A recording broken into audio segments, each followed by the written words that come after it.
What is next exam. ये exam सबसे पहले 2019 में जो बच्चे गए थे, आगे उसके बाद जो गए हैं, उन सब का फाइनल ईयर जो MBBS है, जो प्रॉफ फाइनल है, उसका जो उनका यूनिवर्सिटी एग्ज़ाम है उसको रिप्लेस करेगा। इसलिए अभी ये इंतज़ार कर रहे थे कि जितने भी मेडिकल कॉलेज हैं, लगभग 680 मेडिकल कॉलेज हैं प्राइवेट और गवर्नमेंट मिलाकर, उसमें ये मालूम सेशन कैसा चल रहा है, सब सेशन के हिसाब से कब तक बराबर आ जाएंगे। तो ये पूरा एनालिसिस चल रहा था और सर्वे करके पक्का हो गया कि 2019 के जो बच्चे गए थे डिफरेंट मेडिकल कॉलेज में पूरे पैन इंडिया में, उनका अपना सेशन लगभग बराबर आ जाएगा और उन सबको हम कॉमन प्लेटफॉर्म पर इस नेक्स्ट एग्ज़ाम से चेक कर सकते हैं।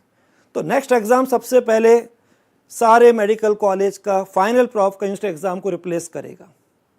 दूसरा, इस एग्ज़ाम में 2 स्टेज होंगी। स्टेज 1 में सिंपल एक कह दीजिए जो पैटर्न था पहले PG का MCQ, अब वैसा नहीं होगा। अब MCQ होंगे लेकिन 5 दिन उसमें लगेंगे, जिसमें 3 दिन एग्ज़ाम होगा। 1 दिन हुआ और उसमें भी 2 शिफ्ट में होगा, लेकिन बीच में 1 दिन का गैप होगा। हर दिन 2 शिफ्ट में हो रहा है, 5 दिन लग रहे हैं और 3 दिन एग्ज़ाम को लगाए जा रहे हैं कंडक्ट करने में। और उसमें 540 क्वेश्चंस आपको आएंगे और उसमें भी क्वेश्चन कैसे होंगे बताया था अभी मैंने आपको, clinical base, integrate questions, comprehensive based questions, conceptual questions, direct रट्टाफिकेशन नहीं होगा। तो हमको समझ में आ रहा है केवल अवेयरनेस के हिसाब से शुरू से स्कूल की तरह पढ़ाई करनी होगी। तो मान के चलो मेडिकल कॉलेज नहीं, मेडिकल स्कूल जा रहे हो, जिसका हमारे 19 सब्जेक्ट का फाइनल जो एग्ज़ाम है उसका नाम नेक्स्ट हो गया है, जिसका स्टेज 1 है, 5 दिन एग्ज़ाम होगा, 540 क्वेश्चन है। और जो सब्जेक्ट दिखाए जा रहे हैं, ये नहीं केवल वही काम सब्जेक्ट आएंगे, क्योंकि आपकी शुरू में मैंने एग्जाम्पल दिया था, एनाटॉमी है, बायोकेमिस्ट्री है, फिजियोलॉजी है, सब आपकी अच्छी नींव अच्छी होनी चाहिए, मजबूत होनी चाहिए, तभी आप आगे इन क्वेश्चंस को कर पाओगे। इसलिए हमको रोज़ पढ़ाई करनी होगी, मौज मस्ती भी करनी है। पेरेंट्स ध्यान सुने, अभी तक बच्चे जब मेडिकल कॉलेज पहुंच जाते थे तो आराम से वो मैच्योर हो जाते थे, अपने सब सोचते कहाँ पढ़ने जाना है, क्या करना है। पेरेंट्स को लगता है कि आराम से मेडिकल कॉलेज से MBBS डॉक्टर बन के निकलेगा। अब पेरेंट्स वापस से आपको बच्चे को पूरा एक अच्छा मोटिवेशन के हिसाब से एक सपोर्टिव एनवायरनमेंट देना होगा, पूरा उसके साथ इन्फॉर्म रहना होगा, उस पर हल्का सा ध्यान रखना होगा, उससे बातचीत करनी होगी, बेटा क्या सब ठीक चल रहा है, क्या पढ़ रहे हो, कोई दिक्कत तो नहीं है। लगातार आपको उसको एक वापस से उत्साहवर्धन वो करना होगा, जैसे पहले आपने UG के टाइम उसके लिए किया था। कई बार वो बच्चों को अगर हम देखते हैं पेरेंट्स छोड़ देते हैं, तो ये स्टडी हुई है मेडिकल कॉलेज की, ये बहुत ट्रू बात बता रहा हूँ और चिंताजनक बात है। जितने भी मेडिकोस अभी पढ़ रहे हैं उनके साथ एक प्रॉब्लम, मैं खुद मेडिकल कॉलेज बच्चों से मिलकर आया, एम्स गया, MMC गया, set GS medical college KM के तो वहाँ भी गया, KGMC लखनऊ गया, आपका जोधपुर एम्स वहाँ गया। तो बच्चों से बात हुई तो बच्चों को लगा कि अब वापस से हमको संभालने के लिए कोई सपोर्ट चाहिए। तो पेरेंट्स को यहाँ पे वापस से तैयार होना है। आपको सब्जेक्ट में कुछ नहीं करना है, उसमें हर जगह एलन है, कोई भी एग्जाम एलन है। एलन मतलब वन स्टॉप सॉल्यूशन। हम हर तरह से रेडी हैं, बस पेरेंट्स आपको भी रेडी होना है, बच्चों का उत्साहवर्धन करना है, उनको पूरा मोटिवेट करना है, सपोर्ट एनवायरनमेंट देना है, उनसे कुशल क्षेम की बात करनी है, पढ़ाई में कोई दिक्कत तो नहीं, खाया वाया ढंग से कि नहीं। ये अगर हम करते रहेंगे तो वापस से कैसे निकलेंगे 4.5 साल मालूम भी नहीं पड़ेगा। तो पेरेंट्स का ये काम वापस से है, पूरा बच्चे से इन्फॉर्म रहें, उसको सपोर्ट करें, उसका उत्साहवर्धन करें, हौसला अफजाई करें, कभी उस पर कोई रिजल्ट का प्रेशर न डालें, रैंक का प्रेशर डालें। यूनिवर्सिटी एग्जाम में क्या हो रहा है सब एलन की जिम्मेदारी है। एलन का मतलब कोई भी एग्जाम एलन साथ है। लेकिन एक बात और है, जो यहाँ पर बच्चे हैं वो फिजिकली और मेंटली बहुत ज़्यादा कई बार एंजाइटी के हिसाब से अपनी हेल्थ ख़राब कर लेते हैं, ये सर्वे हुआ है। इसलिए बच्चों को अपने लिए पेरेंट्स के साथ ओपन टॉकिंग करनी चाहिए, कोई भी बात तो उन्हें खुलकर बताइए। अब आती है पेरेंट्स के साथ साथ जो आपका एलन का रोल होगा, उसे बच्चे अभी 2023 में जो जा रहे हैं भारत में आके प्रैक्टिस करना चाहते हैं, उनको लाइसेंस चाहिए, तो इस एग्ज़ाम को देना पड़ता था उनको FMG का। ऐसे जो बच्चे और अपर लेवल के हिसाब से PG करना चाहते थे तो एक एग्ज़ाम होता है NACET। जब ये नेक्स्ट शुरू हो जाएगा तो 2019 के जो बच्चे गए हैं आगे 20 वाले, इन सब बच्चों के लिए और आगे जो जा रहे 21, 22, 23 सब, उनके लिए ये सब एग्ज़ाम एक कॉमन प्लेटफॉर्म पे आ जाएंगे। जैसे आपके यूजी के लिए सारे एग्जाम जो पहले अलग अलग होते थे, AIPMT अलग है, एम्स अलग है, BHU अलग है, या कह दीजिए स्टेट PMT अलग है, FMC अलग है, AMU अलग है, ये सब मिलकर एक नीट यूजी एग्जाम बन गया। ऐसे ही ये आज फाइनल हो गया है कि 2019 से जो बच्चे गए हैं उन सब का अब अलग से कोई नीट PG नहीं होगा, अलग से कोई INSCT नहीं होगा, कोई FMG नहीं होगा, उनके अपने अलग अलग कॉलेज के यूनिवर्सिटी एग्जाम नहीं होंगे। पूरे नेशनल लेवल पर सबका नेक्स्ट का स्टेज 1 इन सबको रिप्लेस करेगा। वापस बोल रहा हूँ, 5 दिन एग्जाम लेगा, 3 दिन एग्जाम इसमें होगा और 2 शिफ्ट में चलेगा। 540 क्वेश्चन होंगे, पैटर्न होगा MCQ और पूरा integrate conceptual compressive based question का एग्जाम होगा। इसके बाद इंटर्नशिप चालू हो जाएगी। जैसे रिजल्ट आ जाएगा, जो स्कोर आएगा वो स्कोर आगे आपको अगर पोस्ट ग्रेजुएशन में जाना है तो उसमें आपको जो डिजायर ब्रांच चाहिए उसको डिसाइड करेगा। यहां ध्यान से सुनना। और साथ साथ जैसे रिजल्ट आएगा आपके इंटर्नशिप के हिसाब से 1 साल अगला 12 महीने का सफर चालू हो जाएगा। अगर आपका स्कोर 50% से कम आया, अभी बताता हूं सब्जेक्ट वो कौन से हैं, जबकि वो दिखने में 6 सब्जेक्ट दिखेंगे, लेकिन मान के चलना अभी भी इसके अंदर वो 13 रिमेनिंग सब्जेक्ट मिलकर अभी भी 19 सब्जेक्ट हैं। किसी भी एक सब्जेक्ट में अगर आप 50% से कम आ गया तो आपको उसको रिपीट करने के लिए 6 महीने बाद वापस देना होगा। कोई बैक आ गया या उसको आप इंप्रूव करना चाहते हो कुछ भी, तो आपको 6 महीने बाद देना होगा। लेकिन एक बात पक्की है कि अगर आपने कोई भी सब्जेक्ट को इग्नोर किया तो आपको इस एग्जाम को देने बहुत दिक्कत आएगी। इसलिए वापस बारी बोल रहा हूँ, फाउंडेशन कोर्स फर्स्ट प्रॉप से आपको ढंग से पढ़ाई करनी है। उसमें एलन क्या लेके आ रहा आपको बताएंगे, लेकिन अब अगला स्टेप समझें। स्टेज 1 पर आपका जो स्कोर आ गया उसने आपको PG के हिसाब से डिसाइड कर दिया कि आपको ब्रांच क्या मिल सकती है। अगर आपको डिजायर ब्रांच नहीं मिल रही है तो आपको वापस इंप्रूव करना होगा, और इंप्रूव करने में वापस 1 साल बाद फिर नेक्स्ट का स्टेज 1 होगा। आपका जो रिजल्ट आ गया उसमें आपके इंटर्नशिप के हिसाब से 1 साल चालू हो चुका है, लेकिन अगले साल वापस से जो नेक्स्ट होगा, मान लो 2019 के लिए हो गया, अब 2020 के लिए नेक्स्ट हो रहा है, तो उसमें आप उसको इंप्रूव कर सकते हो, स्कोर ला सकते हो। लेकिन यहां पे एक बात इंपॉर्टेंट है, अगर आपका पहले मान लो केस हो गया, क्वालिफाई हर सब्जेक्ट को कर लिया, हर में मिनिमम 50% आ गए, अगर आपका स्कोर 60% आया और आपको डिजायर ब्रांच नहीं मिली तो आपको इंप्रूव करना होगा। लेकिन अगली बार जो स्कोर आएगा उन दोनों से एवरेज निकाला जाएगा। Yes, this is very important. Average का लोचा है यहाँ पर। फर्स्ट में आपका 60% आ गया, आपने 1 साल बाद वापस दिया, उसमें आपका सपोज मान लो 90% आ गया, लेकिन एवरेज कितना हुआ 90-60 का 75। समझदार को इशारा काफ़ी बच्चों, फर्स्ट अटेम्प्ट ही आपका बेस्ट रिजल्ट होना चाहिए। एवरेज में बहुत दिक्कत हो जाएगी, समय तो लगेगा, बाद में एवरेज से आपकी जो इतनी आपने मेहनत करी उससे वो आपको आउटपुट नहीं मिलेगा। इसलिए यहीं पे अपने दिमाग में बात बैठा लो, इससे गांठ बांध लो कि हमको शुरू में ही फर्स्ट अटेम्प्ट ही हमारा बेस्ट अटेम्प्ट होना चाहिए। शुरू में हमारा परसेंट इतना प्रोड्यूस हो जाए जिसमें हमारे पोस्ट ग्रेजुएशन के हिसाब से हमारी डिज़ायर ब्रांच हमको मिल जाए, और उसके बाद आप जब अगला स्टेज 2 देंगे, अगर ऐसा हो जाता है तो केवल आपका क्लिनिकल और एक कह दीजिए प्रैक्टिकल बेस्ड, जिसमें एक वाइवा कंपोनेंट भी होगा, वो एग्ज़ाम जहाँ तक उसको एम्स कंडक्ट करेगा ऑल इंडिया लेवल पर, उसमें केवल आपको देखना है कि आप जो पोस्टिंग के लिए जा रहे हो, अब कोई थियोरेटिकल तैयारी नहीं चल रही है, उसमें आप ढंग से पेशेंट की हिस्ट्री अपने लिए फील्ड में उतर कर लोगों की सेवा कर सकते हैं, एक MBBS डॉक्टर की तरह आप प्रैक्टिस कर सकते हैं। लेकिन आगे बढ़ना है, MD करना है, MS करना है, स्पेशल डॉक्टर बनना है, तो जो PG का स्कोर आया उससे से आपके आगे पढ़ाई चालू हो जाएगी। अलग से कोई PG एंट्रेंस एग्ज़ाम नहीं होगा।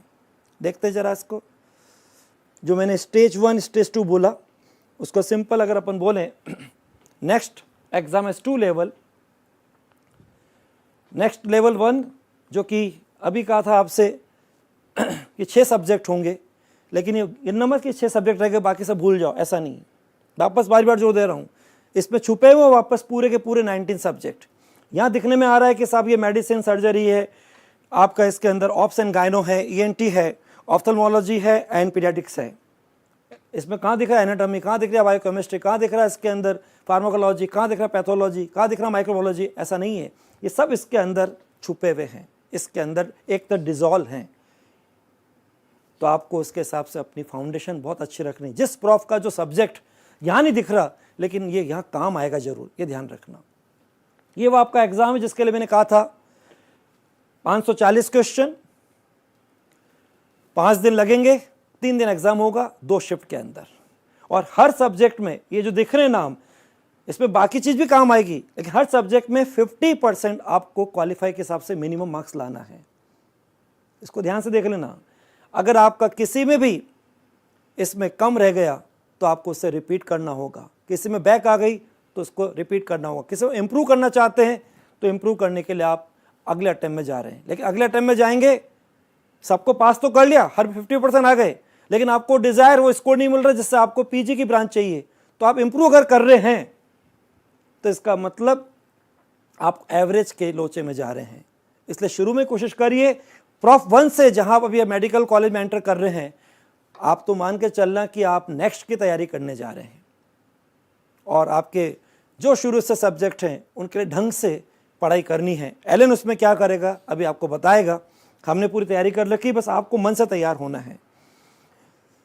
मान लीजिए आपका एमसीक्यू एग्जाम बहुत बढ़िया होना ही है, अगर हम शुरू से अपनी नींव अच्छी रखेंगे, फिर हमारा आराम से एमसीक्यू एग्जाम से फ्री हो गए, कोई थियोरेटिकल नॉलेज की बात नहीं। जो आपके पास लर्निंग आ गई है, डेवलपमेंट हो चुका है 19 सब्जेक्ट का, उसके लिए आप आराम से क्लिनिकल प्रैक्टिकल जो आपकी पोस्टिंग है इंटर्नशिप के हिसाब से, उस level 2 exam focus on practical clinical assessment and includes a viva component. पूरा प्रैक्टिकली आप फील्ड में उतरकर पेशेंट के साथ डील करेंगे, केस स्टडी समझेंगे और वहाँ पर तैयार होते जाएंगे प्रैक्टिकल रूप से उस फील्ड के लिए जहाँ पर आपको अलाउ किया जाएगा। अगर इसमें पास हो जाते हैं, जो कि एग्ज़ाम 1 साल बाद कंडक्ट होगा, कि आप आराम से एमबीबीएस डॉक्टर के रूप में प्रैक्टिस कर सकते हैं।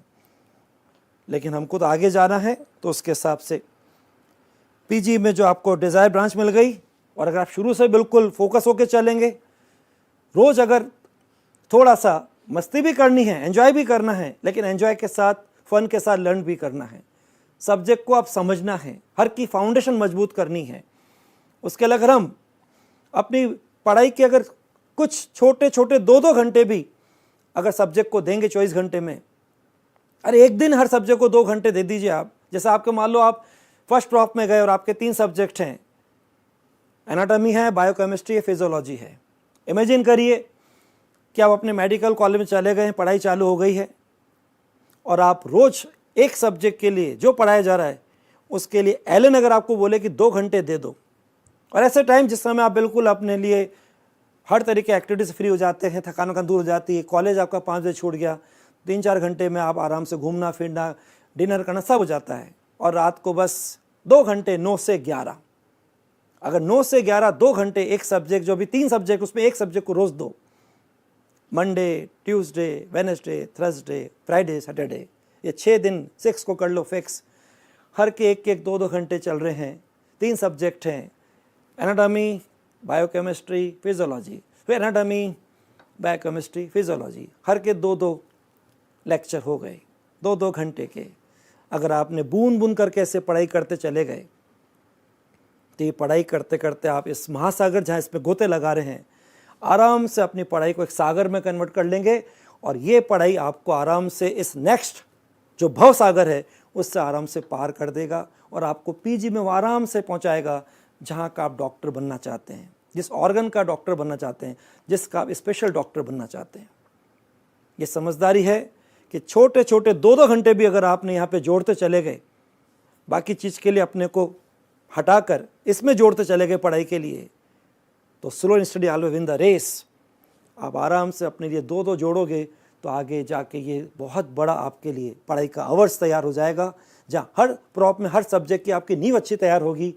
तो कितनी खुशी हो, आराम से रिलैक्स होकर, बहुत कूल होकर, एक लर्निंग भी चल रही है, एन्जॉयमेंट भी चल रहा है, एक कंटिन्यूटी भी है, एक कंसिस्टेंसी भी है, एक बिल्कुल डिसिप्लिन वे में आपकी लाइफ चल रही है, जहाँ आप फोकस होकर अपने इस गोल को लेकर चल रहे हो कि मुझे जो डॉक्टर बनना है उसका नेक्स्ट लेवल कुछ भी हो, लेकिन मैं लगातार हर दिन नेक्स्ट के लिए तैयार हो रहा हूं या तैयार हो रही हूं।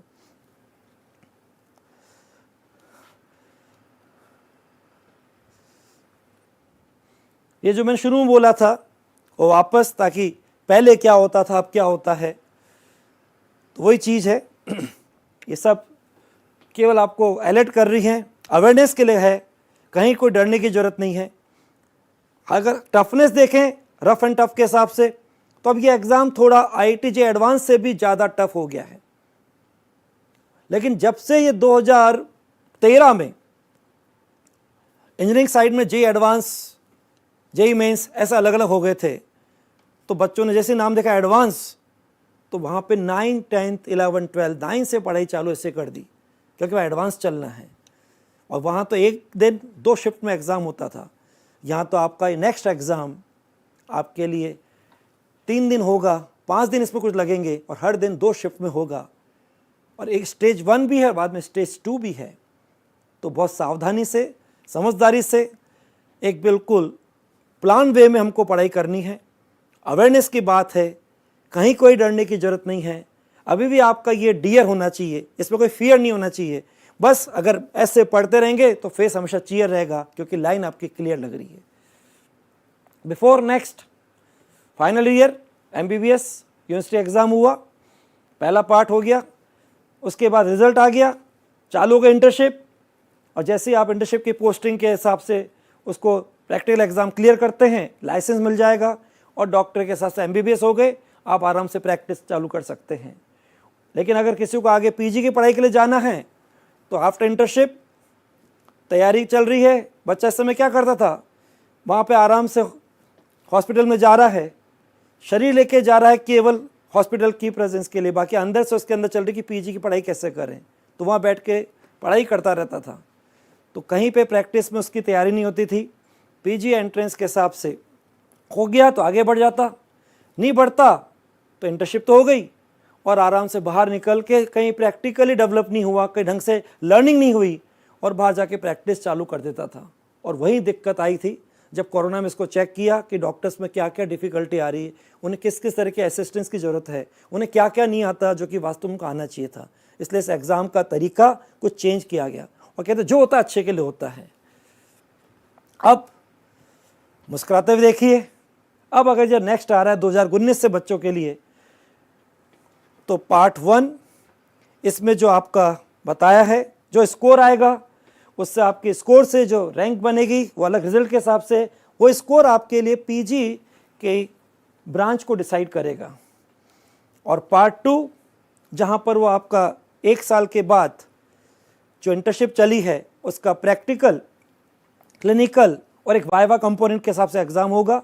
उसको आपने पास कर दिया, आपको लाइसेंस मिल गया, आप MBBS डॉक्टर हो गए। चाहे तो यहाँ रोक कर प्रैक्टिस चालू कर सकते हैं, लेकिन आपको आगे जाना है पोस्ट ग्रेजुएशन, आपको MD करनी है, MS करना है, तो आपने जो स्कोर डेवलप किया था उससे आपको ब्रांच मिल जाएगी। अगर आपको ब्रांच नहीं मिल रही तो आप वापस इम्प्रूव कर सकते हो, रैंक इम्प्रूवमेंट करने के लिए, स्कोर इम्प्रूवमेंट करने के लिए। तो शॉर्ट में एक वापस से हल्का सा नटशेल में चीज़ रिवाइज हो गई है। अब किसी भी तरह समझाएं इसको। पहले क्या होता था, PG एंट्रेंस के अंदर सिंपल 19 सब्जेक्ट का एक पेपर होता था, 300 क्वेश्चन 1 डे। अब क्या होगा, डिफरेंट इसको दिखा रहे हैं। नेक्स्ट एग्जाम पैटर्न का क्वेश्चन फ्रॉम 6 एलाइड सब्जेक्ट अभी दिखाए थे, लेकिन इंटीग्रेट मैनर का मतलब बाकी 13 भी काम आएंगे। नंबर ऑफ क्वेश्चंस 540, वापस एक अलग चार्ट में रिवाइज कर दिया, डिफरेंट फॉर्म में इसको रिप्रेजेंट कर रहे हैं। और ओवर पीरियड ऑफ 3 डेज लगेंगे 5 दिन, 3 दिन एग्जाम होगा, और हमेशा 2 शिफ्ट में होगा हर दिन। तो बस इस जीत के साथ, विश्वास के साथ कि हम पक्का समय आने पे जीतेंगे, आगे बढ़ते रहिए। जीतता वही है जिसको जीत का विश्वास होता है। तो लास्ट में ही बोलूँगा, कितनी भी मेडिकल कॉलेज के हिसाब से प्राइवेट हो या फिर गवर्नमेंट हो, माना भारत में क्वालिफाई तो बहुत बच्चों को कर दिया, बहुत बच्चों को क्वालिफाई कर दिया, लेकिन मालूम है सबको medical college, government medical college नहीं मिलेगा। और प्राइवेट की सीट के हिसाब से वहाँ फीस बहुत ज़्यादा है, तो पेरेंट्स की जेब अलाउ नहीं करती। और हमें भी लगता है इतना पैसा पेरेंट्स क्यों हम पे खर्च करें, पहले पढ़ाने में इतना पैसा लगा दिया। कई बार अंदर से आता है अपना खुद का एक ज़मीर कहता है अंदर खुददारी कहती है नहीं यार इतना खर्च नहीं कराएंगे, खुद को लगता है कि अपने पैरों पर खड़े होकर पेरेंट्स को अपने आके गिफ्ट देंगे, उनका अलग तरह की पहचान देंगे। तो मैं यहाँ पे बोलूँगा आपसे, उसके लिए अपने को तैयार कर लीजिए इस तरह से। मान लीजिए गवर्नमेंट मेडिकल कॉलेज जहाँ पे एक फ़ीस नॉर्मल होती है उनकी सीट है कम, प्राइवेट मेडिकल कॉलेज की फ़ीस में है दम, कई जगह रिजर्वेशन का है गम, इससे कई बच्चों की आंखें नम, लेकिन एलन आपके साथ हरदम, इसलिए अब किसी बात का नहीं है गम। बढ़ाओ विश्वास के कदम एलन के साथ और अपनी मंजिल पे जाके लो दम और सिद्ध कर दो हम नहीं किसी से कम। यंग तो हो बच्चों, दबंग और बन जाओ, जिंदगी ये जीने का तरीका है। ओके, मिलते रहेंगे आगे। All the best, keep smiling face. कोई भी हो, you can winner of any race.